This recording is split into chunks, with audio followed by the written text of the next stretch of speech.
안녕하십니까, 노병철입니다.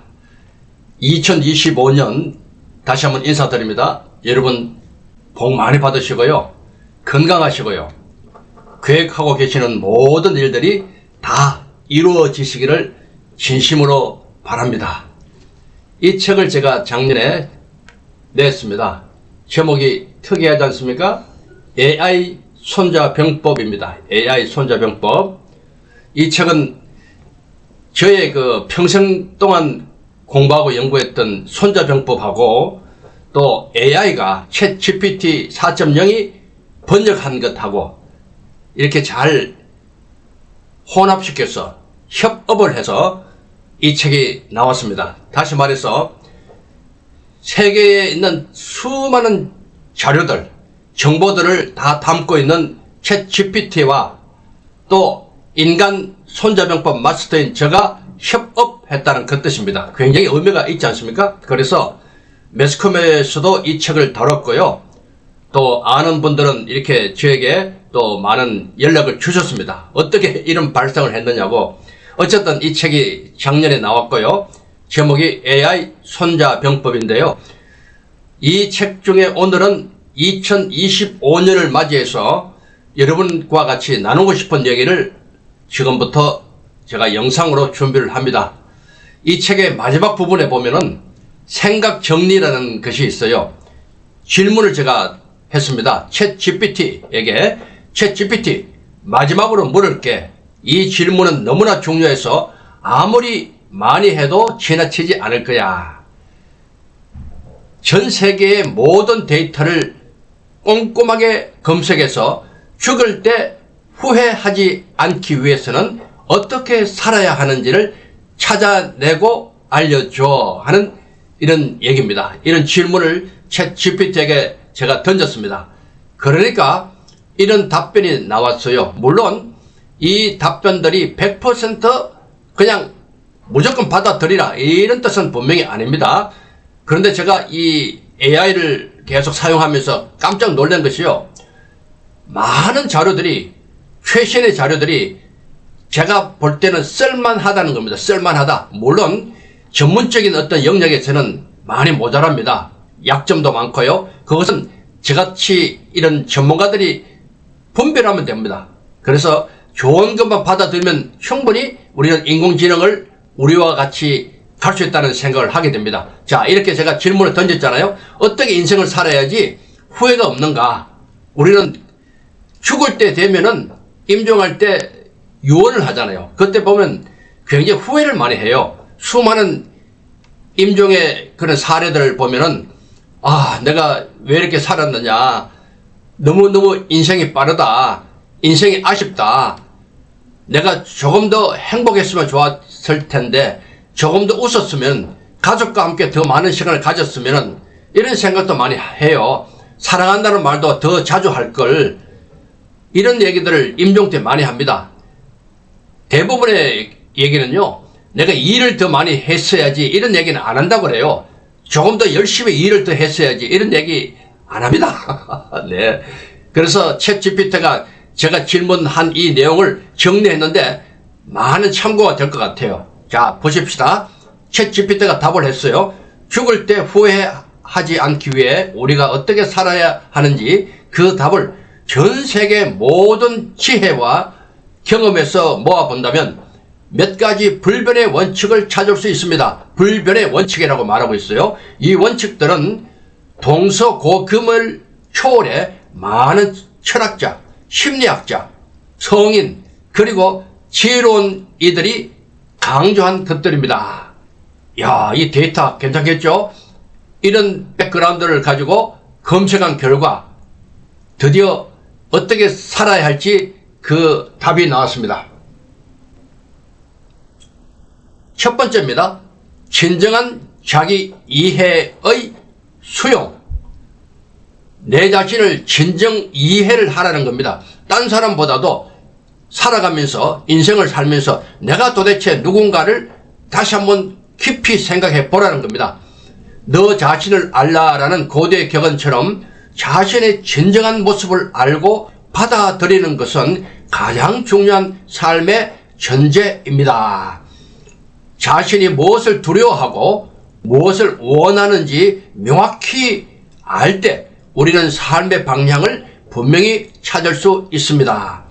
자기 수용은 후회 없는 삶의 첫 걸음이며 삶의 방향성을 정해주는 나침반이 됩니다. 참 중요한 말을 먼저 하고 있어요. 내가 누군가를, 내가 무엇을 두려워하고 무엇을 좋아하고 무엇을 즐기고 또 무엇을 목표로 하고 있고 무엇을 원하고 나는 도대체 누구인가, 이것을 정확하게 아는 것이 첫 번째다, 그 말을 하고 있어요. 두 번째는 뭘까요? 사랑과 관계에 진심을 다하기. 사랑, 관계. 연구 결과에 따르면요, 죽음을 맞이하는 순간 많은 이들이 가장 후회하는 것은 사랑을 제대로 표현하지 못한 일이나 중요한 사람들과 더 많은 시간을 보내지 못한 것입니다. 참 의미가 있죠. 중요한 것은 사랑을 표현하고 머릿속에만 있으면 소용없다는 말입니다. 사랑한다, 머릿속에만 있으면 아무 의미가 없어요. 말로 표현해야 됩니다. 행동으로 보여주고 서로를 깊이 이해하며 노력하는 것입니다. 결국 친구, 가족, 연인과의 관계를 가꾸고 원망이나 분노보다는 용서와 이해를 선택하는 것이 깊은 평안함을 줍니다. 그렇죠? 깊은 사랑, 용서. 여러분 용서해야 될 사람 있어요? 빨리 용서하십시오. 마음에 두면 나만 골병됩니다. 내가 누굴 미워하고 또 내가 원수진 사람, 나를 속인 사람, 사기치고 도망간 사람, 나를 배신한 사람 있을 수 있습니다. 그 사람을 생각하면서 하루 종일 밤에 잠에서도 거기에 붙들려 있으면 내가 파괴됩니다. 내가 그냥 무너집니다. 그러면 이 인생이 짧은데 얼마나 안타까워요. 그래서 용서하는 것은요, 그 사람을 위한 것이 아니라 가만히 생각해 보면 나를 위한 것입니다. 그러니까 용서하십시오. 그냥 그 사람 그렇게 나쁜 짓 많이 한 거, 그거 뭐 내가 응징 안 해도 하늘이 응징할 겁니다. 하늘이. 그것을 생각하고 그냥 용서하는 것 중요합니다. 세 번째입니다. 세 번째. 현재를 살고 작은 순간에 감사하기. 참 좋은 말이죠. 인간의 본능은 끊임없이 과거를 돌아보고 미래를 계획하게 만듭니다. 그러나 죽음 앞에서 비로소 깨닫는 것은 현재의 순간이 삶의 전부라는 사실입니다. 중요한 말 아닙니까? 그래서 이런 말을 합니다. 마지막에 웃는 자가 진정 성자다, 이런 말 하는데 그것이 아니죠. 이제 매일매일 순간순간 웃는 자가 성자입니다. 마지막에 웃으려고 그 고통, 그 힘든 거 참아내고 골병 다 들고 내 몸과 정신 다 무너지고 죽을 때 돼서 한번 웃는다. 그것은 참 그런 인생 별로 좋은 것 아니지 않습니까? 순간순간 그냥 웃어요. 매일 순간순간 웃는 자가 잘 사는 겁니다. 그래서 작은 순간에 감사하는 것은 삶의 질을 높이고 미래에 대한 불안감을 줄이며 후회를 남기지 않는 방법입니다. 작은 순간, 작은 것에 감사하는 거죠. 참 중요하지 않습니까? 우리는 엄청난 거 왔을 때 감사하고 그러잖아요. 그러지 말고 그냥 밖에 나가서 저 환한 태양을 볼 수 있는 눈이 있다는 그것도 참 감사하고, 신선한 공기를 마실 수 있다, 그것도 감사하고, 또 좋은 사람과 만나서 차 한잔한다, 그것도 감사하고, 또 좋은 책을 가지고 내가 읽는다, 그것도 감사하고, 모든 것이 감사. 작은 것 순간순간 감사하는 삶이, 그것이 연결되면 결국 내 인생 전체가 감사하는 삶이 된다는 거죠. 소확행 아니겠어요? 네 번째입니다. 자신의 꿈과 열정에 도전하기. 꿈이 나왔어요. 여러분 꿈 있습니까? 제가 꼬마를 만들어서 전 세계에 꿈을 이루는 그런 운동을 하고 있지 않습니까? 꿈은 어린아이뿐만 아니라 나이든 어르신 다 필요한 겁니다. 꿈이 없으면 우리는 살아갈 힘이 없는 거예요. 비록 현실이 어렵지만은 꿈을 가져야 돼요. 여러분 꼭 꿈을 올해는 하나, 지금 이 순간에 하나 만들고 그 꿈을 향해 달려가시기 바랍니다. 꿈이 있으면 그냥 기분이 그냥 좋아요. 꿈은 반드시 필요한 거예요. 여기 보면은 많은 사람들이 두려움과 불확실성 때문에 도전을 미루거나 포기합니다. 그러나 후회 없는 삶을 위해서는 실패하더라도 자신의 꿈을 추구하고 가슴 뛰는 일을 선택해야 합니다.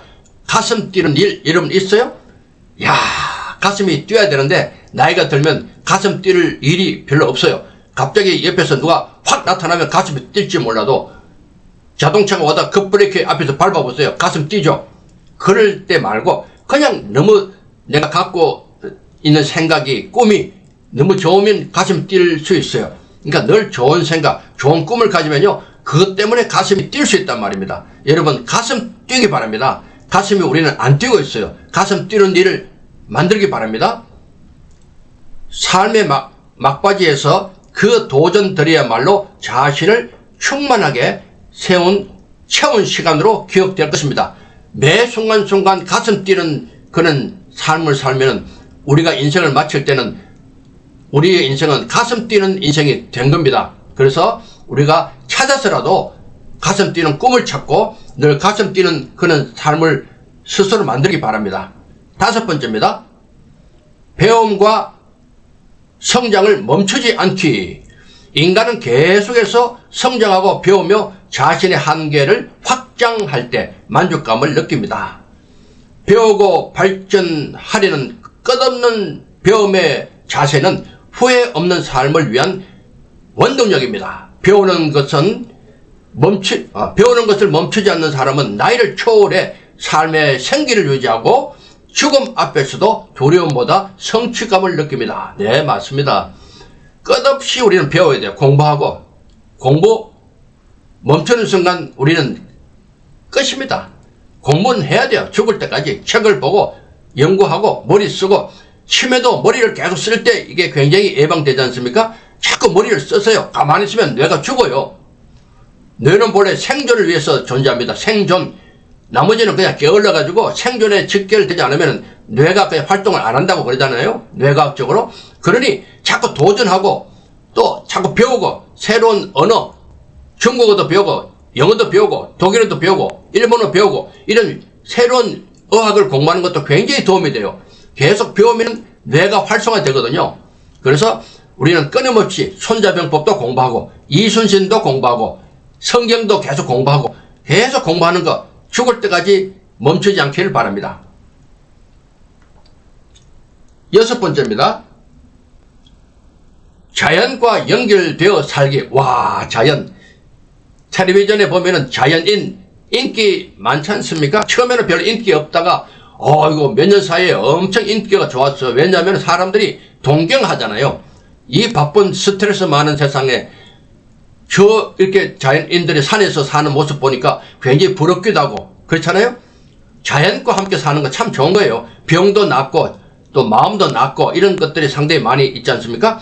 현대인이 죽음을 맞이하면서 후회하는 것 중 하나는 자연과의 연결을 잊고 바쁘게만 살아온 삶입니다. 이렇게 되어 있어요. 자연 속에서 보내는 시간은 인간이 느낄 수 있는 깊은 평온과 연결되어 있으며 우리의 마음을 정화하고 삶에 대한 고마움을 새롭게 합니다. 자연과 연결되는 삶은 영혼의 쉼과 평안을 가져다 줍니다. 예.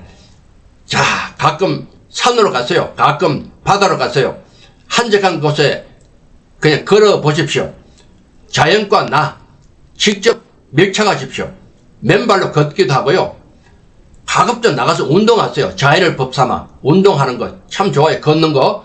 자연을 멀리하지 않고 가까이 하는 사람은 장수합니다. 분명합니다. 7번째입니다. 의미와 목적을 찾아 실천하기. 의미, 목적. 유명한 빅터 프랭클 있죠? 아우슈비츠 수용소에서 살아남은 의사. 이 사람이 살아남은 그런 얘기를 하면서 그렇게 말했어요. 빅터 프랭클이 말하듯이 고통이나 어려움 속에서도 삶의 의미를 찾으려는 의지가 있으면 그 어떤 상황에서도 후회 없는 삶을 살 수 있습니다. 자신의 삶에 의미를 부여하는 것은 타인이 아닌 스스로의 선택입니다. 삶의 의미와 가치를 찾고 그 목적을 실천할 때 마지막 순간에도 만족감을 느낄 수 있습니다. 참 중요한 말 아니겠어요? 빅터 프랭클이 수용소에서 겪었던 것 중에 아주 의미 있는 말을 했어요. 많은 사람이 죽었는데 살아남은 사람을 조사해보니까 딱 결론이 나왔대요. 아주 참 어렵고 힘든 상황이지만은 그 옆을 지나가다가 힘내세요, 용기를 가지세요, 우리는 살아날 수 있어요 하고 남을 격려해준 사람이 살아났다는 거예요. 그 의미가 아니겠어요? 의미를 붙들고 살았지 않겠습니까? 또 마지막 남은 빵을 동료에게 나눠준 사람이 살아났다는 거예요. 의미 아니겠어요? 작은 거지만은 하나하나의 의미를 부여할 때 그 의미가 그 사람을 살렸다는 겁니다. 아, 중요한 말 아닙니까? 이 의미는 참 중요합니다. 여러분, 우리가 왜 이 세상을 이렇게 살아갑니까? 누구에게나 의미가 있습니다. 우리의 삶은 의미가 있는데 그것을 찾아야 돼요. 그냥 눈 뜨고 잠잘 때까지 하루 종일 시달리다가 그냥 하루를 보내면 의미가 없잖아요. 작은 일에도 의미를 찾으면 돼요. 부여하면 돼요. 직장 생활도 그 속에 의미를 부여하면 그것이 내 의미가 됩니다. 무엇을 하든지 의미를 부여하고 찾기 바랍니다. 그 의미가 여러분의 인생을 풍족하게 만듭니다. 8번째입니다. 타인에게 선한 영향력을 끼치기. 야, 보면요, 사회에 사람들은 두 부류가 있습니다. 자기만 아는 사람이 있어요. 이기적인 사람. 어떻게 하든지 권력을 누리려고 그러고 돈을 많이 벌어서 누리려고 그러고 어떻게 하든지 자기만 위해서 살아가는 사람이 있어요. 사람들도 자기만을 위해서 그냥 사용하다 버려버리고 또 사람들도 자기만 위해서 희생하게 만들고 자기만 모든 것이 되면 된다. 이런 생각하는 사람도 의외로 많습니다. 절대로 이런 이기적인 인간에 대해서는 안 돼요. 그런 사람이 어떻게 선한 영향력을 미치겠어요? 선한 영향력 미치는 거 참 중요한데 주변에 보면은 내가 열심히 일해서 번 돈을 가지고 보육원 또 가난한 사람에게 돈을 기부하는 사람도 많아요. 선한 영향력 아니겠어요? 열심히 내가 일한 결과를 남과 같이 나누는 거 너무너무 귀한 일 아니겠어요? 여기 보면은 후회 없는 삶을 산 많은 이들은 마지막 순간에 자신이 남긴 선한 영향력을 통해 삶의 가치를 확인합니다. 확인. 작은 도움, 친절한 말, 타인을 돕기 위한 배려가 훗날 우리가 죽음을 맞이할 때 큰 만족과 평안함으로 돌아옵니다. 내가 죽으려고 할 때, 임종 때 내가 그동안 베풀었던 수많은 일들이 있잖아요.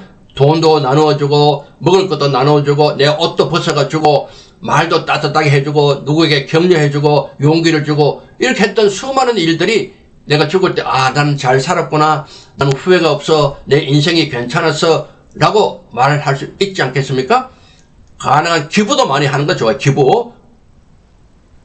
9번째입니다. 내면의 평화를 이루기. 과거의 실수나 상처를 놓아주고 원망과 분노를 비워내는 것은 중요한 과정입니다. 내가 실수했어요. 아이고 내가 실수했구나. 그게 묶여 있어는 안 돼요. 과거의 실수, 과거의 실패, 그게 내가 묶여버리면 미래가 없어요. 현재가 없어요. 그래서 이왕 지나간 것 다시 돌이킬 수 없는 것 아닙니까? 그러면 과감하게 잊어버렸어요. 그냥 맡겨버렸어요. 다시 어떻게 할 수 없잖아요. 그럼 맡겨버려요. 잊어버려요. 원망, 분노 잊어버려요. 나만 손해입니다. 내면의 평화를 스스로 찾아야 돼요. 스스로. 죽음에 직면할 때도 평화롭게 떠날 수 있는 마음의 준비가 됩니다. 용서와 수용, 그리고 마음을 평화롭게 다스리는 것은 후회 없는 삶의 본질입니다. 자, 우리가 어차피 언젠가는 떠나게 되는데, 죽게 되는데, 그 순간에 마음에 뭔가 계속 엉거리가 남아있으면 안 되잖아요. 다 풀어버리고, 원망, 분노 다 풀어버리고, 계속 평안한 연습을 할 필요가 있어요. 자유로울 연습, 내 마음이 평안한 그런 상태가 되는 연습. 그러기 위해서 종교가 참 중요합니다. 저는 아시다시피 기독교입니다. 저는 하나님께 많은 부분을 맡깁니다. 물론 100% 맡겨야 되지만 그게 안 될 때가 있지만은 그냥 저는 많은 부분을 하나님께 맡깁니다. 그러면 평안해지거든요. 참 좋은 것 같아요. 마지막 10번째입니다. 사랑으로 자신을 아끼고 돌보기.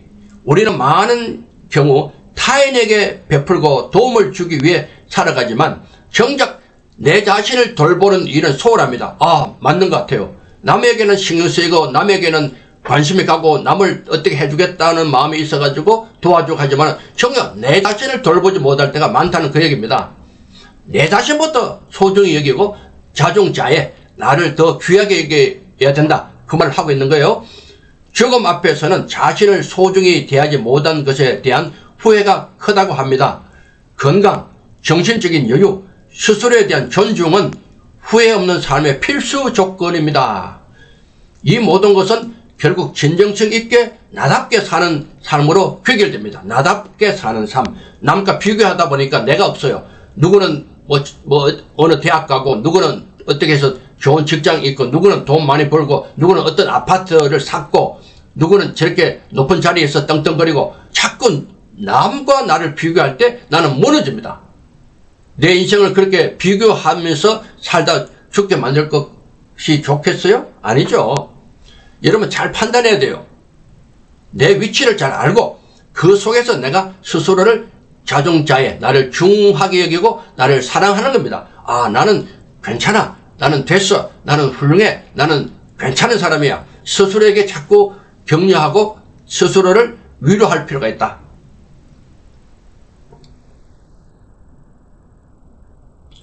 자, 여기서 이제 마지막 제가 이제 답변한 겁니다. 지금까지는 챗GPT가 했던 말을 제가 다시 풀어준 것이고, 여기 보면은 노병치원 해가지고 손자병법의 핵심 사상이라 할 수 있는 제4군령편의 자보전승을 제가 말하고 있어요. 이 말이 뭔가면요, 나를 우선 보존하는 것이 첫째입니다. 그리고 어떤 성공을 했을 때 전승이게 되거든요. 온전한 승리. 제가 여기서 남긴 마지막 결론이 이겁니다. 인생을 후회하지 않기 위해서는 다 좋은데 딱 한마디로 요약하면 자보전승입니다. 내가 다치면 안 돼요. 내가 아프면 끝입니다. 내가 큰 병에 걸리거나 내가 큰 사고를 당해서 내가 쓰러지면 끝이야. 끝. 그냥 죽으면 끝나잖아요. 내가 뭘 하겠어요. 내 스스로를 잘 보존하는 것. 그래야지 내 가족도 보존시킬 수 있거든. 나 때문에. 또 주변의 사람들도 내가 그들을 도와줄 수 있어요. 내가 깨지고 내가 아프고 내가 다치고 내가 그냥 정신적으로 무너졌는데 내 가족을 어떻게 돌봐요? 내 주변 사람들을 어떻게 도와요? 우리 사회 국가를 어떻게 내가 도와주고 기여를 합니까? 모든 것의 첫째는 자보입니다. 그래서 여러분 2025년 자보하시기 바랍니다. 내 스스로를 잘 돌보시기 바랍니다. 나를 잘 보존하기를 바랍니다. 그리고 작은 성공, 어떤 성공을 이루었을 때 그것이 전승이 된다. 이 말을 제가 결론적으로 말씀을 드립니다.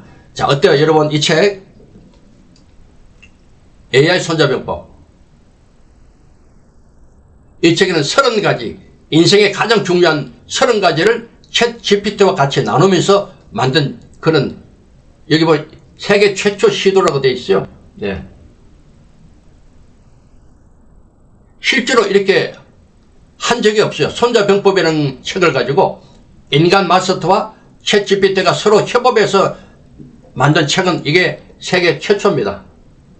그래서 아마 여러분에게 도움이 되실 것 같아요.